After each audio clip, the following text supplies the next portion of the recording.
На барање на Сдруженијето на оризопроизводители и заменик министерот за земјоделство Ванчо Костадиновски оствари средба со земјоделците од Кочанскиот регион и општина Чешиново Облешево.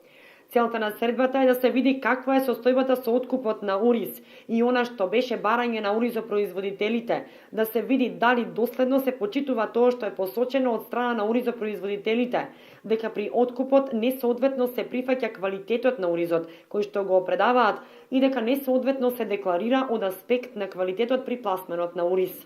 Јас жалам што дополнителниот заменик министер се препознал најверојатно со некои од откупувачите и навистина жалам доколку имале одредена шема или некој договор, се со цел да се створи незадоволство и одредена паника кај оризопроизводителите со тоа што ќе се постапува на начин на кој што ќе се девалвира маката и трудот на земјоделците при давањето, при продажбата на оризот, при предавањето на оризовата арпа кој откупувачите, но сепак тоа е во доменот на неговите сваќања. Можевме да видиме од овие неколку дена дека нема воопшто никакви познавања од оваа материја. Државниот инспекторат за земјоделство на местата каде што се одвива откупот на оризовата арпа во Кочанскиот регион, како надлежна институција за следење на целиот процес на откуп и постапувајќи по закон за квалитет, врши редовни контроли кај сите регистрирани откупувачи на оризова арпа, со цел да се утврди дали има отстапки од законските овластувања. До овој момент кај една компанија веќе се утврдени неправилности во делот на квалитетот на самиот производ, во делот на класирањето и во делот на влагата.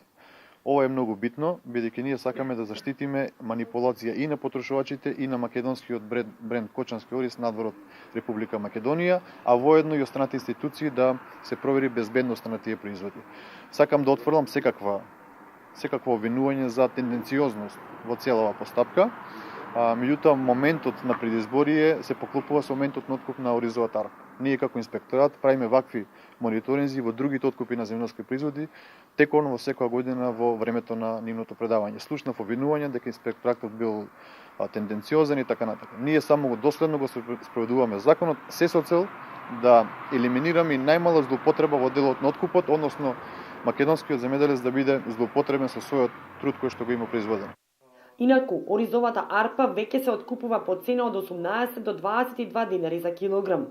Таа цена до некаде ги задоволува нашите потреби, ја вреднува нашата мака за производството на оризот и се надевам дека и тие фирми кои немаат истакнати такви цени дека ќе согледат можноста за пласманот на Кочанскиот ориз и ќе донесат одлука да ги зголемат откупните цени со тоа да оризопроизводителите да си надокнадат својата мака. Економскиот интерес и социјалниот момент на земјоделецот мора да биде заштитен, рече председателот на самостојниот синдикат на земјоделци на Македонија. При почетокот од стартот на овие преговори имавме позиции на откупувачите кои нудеа откупни цени од 13 до 15 денари. Веќе денеска може да зборуваме дека дел од откупувачите имат прифатено откупни цени од 18 до 22 денари со тенденција цената да бележи и натаму раст. Значи, од овие позиции можеме да кажеме дека се задоволени одредени критериуми, меѓутоа ќе продолжиме да работиме во насока, пак ќе речем, да се постигне реалната цена која според нашите видувања изнесува околу 25 денари за килограм оризова арпа и 50 денари за бел ориз.